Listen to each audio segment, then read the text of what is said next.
Hi guys, welcome back to my channel. So today I am sharing my houseplant collection. From moving from a basement apartment to one with lots of natural light, I went a bit crazy with buying new plants. So I thought I would share the ones I have with you today and any tips I have for care, even though I tend to break a lot of the rules and I'm not entirely sure what I'm doing. But so far my plants are looking really healthy and most of them are like growing a new leaf every week. So let's get into the houseplant collection. One disclaimer, I do have 2 cats in my house, but not all of my plants are safe for pets. So definitely check if you are new to houseplants and your pets aren't used to seeing plants. My cats are very good and don't tend to eat the plants. I do give them wheatgrass pretty often, which they are allowed to have, so they tend to avoid the other plants. But very good to check that before, especially if you don't know how your animals will react to houseplants. All right, let's get into my collection. So we're starting off in my bedroom, which is west facing, so I actually can't put too many plants in here because by the afternoon the sun is just scorching. But I do have a desert cabbage, I believe, in this hanging planter. This is my most recent plant. Preston got it for me for my birthday. And he seems to be enjoying the hanging planter so far.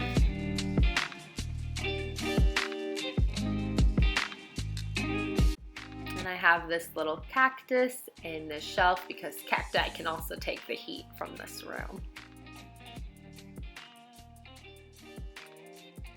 And now for my main plant area, because this room gets a lot of bright light, but it's not too hot because it's a north-facing window.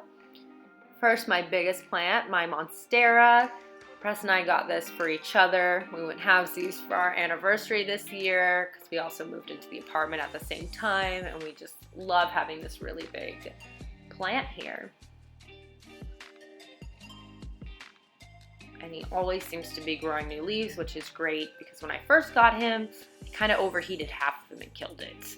Not gonna lie. And now at this windowsill, I also have a lot of little plants in this corner.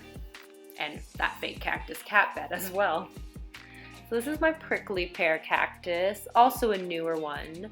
I just got him at Home Depot, so he's a little scraggly looking. And the pot is from Target, which I loved, and the plant stand was a really good find from Onco for like $3, which I love giving my plants some height.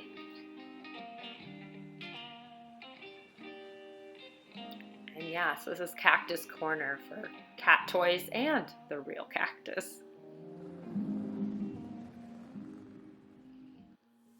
Maybe one day I'll be able to make prickly pear margaritas.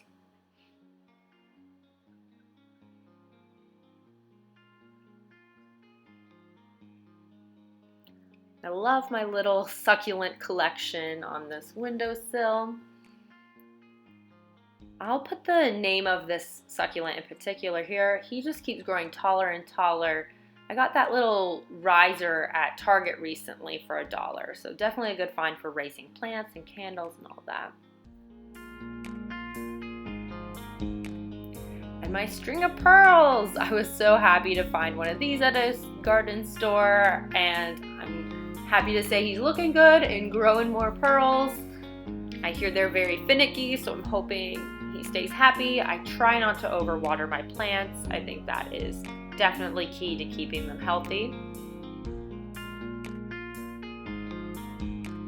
Here's my Haworthia zebra. I had him since my Brooklyn apartment, so it's really nice that he's doing so well through all of the changes we put him through. I just rinsed him off and gave him new soil just now, so he's looking a little wet but happy.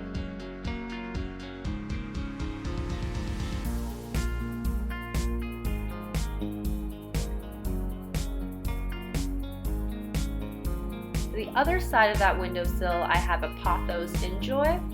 I just love the marbling on this one. I got him from the plant shop at Capitol Hill. I also have a lot of plants from the Central District plant shop.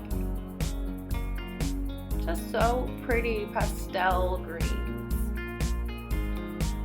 And this one actually needs more water than my other plant, so I water him about twice a week this summer anyway. And there's some new baby leaves.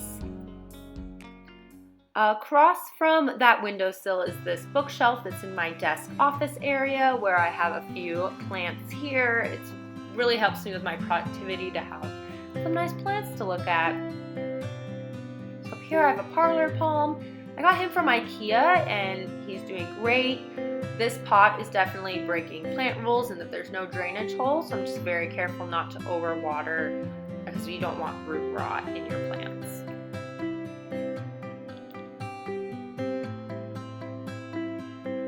And next to him is this little ball cactus in this tiny succulent pot. My sister got me a set of 6 of these and I just love having these little plant babies scattered around my apartment. And below there I have a golden pothos. Pothos are great for beginners and I love how they trail. I got him at Ikea and at first he was just at that top shelf and now the vine just seems endless. And I love that marbling. And another new baby leaf. So I think he'll keep going and then I'll eventually have to move him higher on the bookshelf because I don't want to tempt the cats, though they haven't really bothered him. Just never really good for your cats to eat random plants.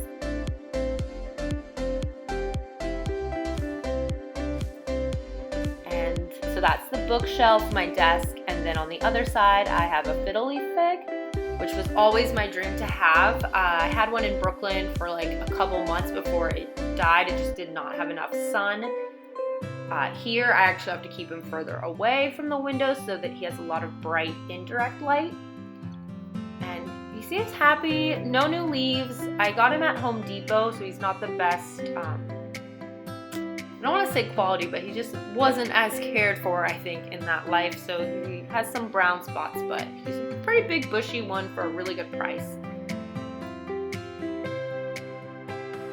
And here's another bookshelf that we have behind the couch-ish, and it has just a couple of plants. There's not much light on this little corner, so we only keep a few. Here's my Tradescantia. He's actually from another Tradescantia that I had and propagated. That's why a lot of his leaves are very bright green, because he's just kind of new and growing them.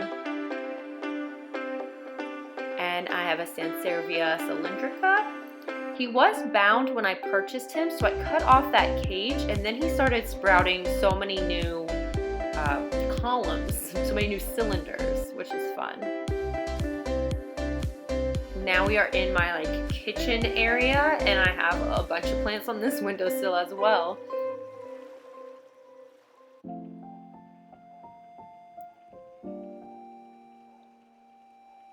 This guy is another Sansevieria. More of the typical ones you see. I got him at the Sill in New York, in Chinatown area, so he's also been with me since the Brooklyn apartment, but is definitely shooting up in growth since being in Seattle. And here's my little half-dead polka dot plant. He also needs a lot of water, and I left for vacation and didn't water him when I was gone, but he is sprouting back up, so I have faith that he will grow back again. Next door to him is an Aloe Vera plant, just a hedge aloe, I believe, and he also started in my Brooklyn apartment and is thriving here. I need to harvest him and do some skincare DIYs. I love having aloe on hand, and it's just really pretty to look at.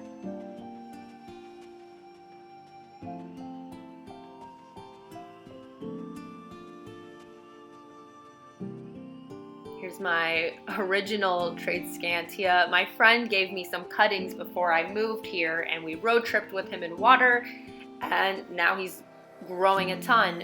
He's a lot pinker than the other one because he was overheating in the bedroom in that hanging planter, but now he's a little cooled down. Here's just some succulents I'm propagating in my little cauldron type pot. Here's my rattlesnake plant.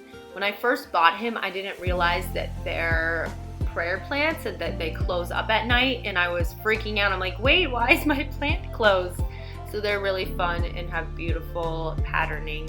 It could be more humid in my apartment to make him really thrive, and I need to dust those leaves, but he is sprouting some new ones, so he's semi-happy.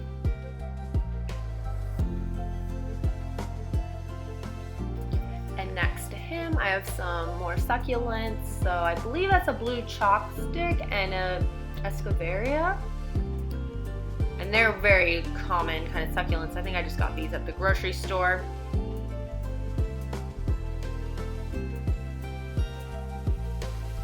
And then I only have a couple of plants left in my kitchen. I just don't have much counter space, so I don't have too many there. But here I have like a little mini bell aloe that I got at Ikea in Brooklyn. And on my shelf above my sink, I have my Marimo moss balls, which are actually algae and not moss at all, but I'm including them in this plant collection. So that was my houseplant collection so far. Probably shouldn't get any more, but we just can't help ourselves. We love plants. And I'll keep you updated on how they look in the seasons to come. See you next time. Bye.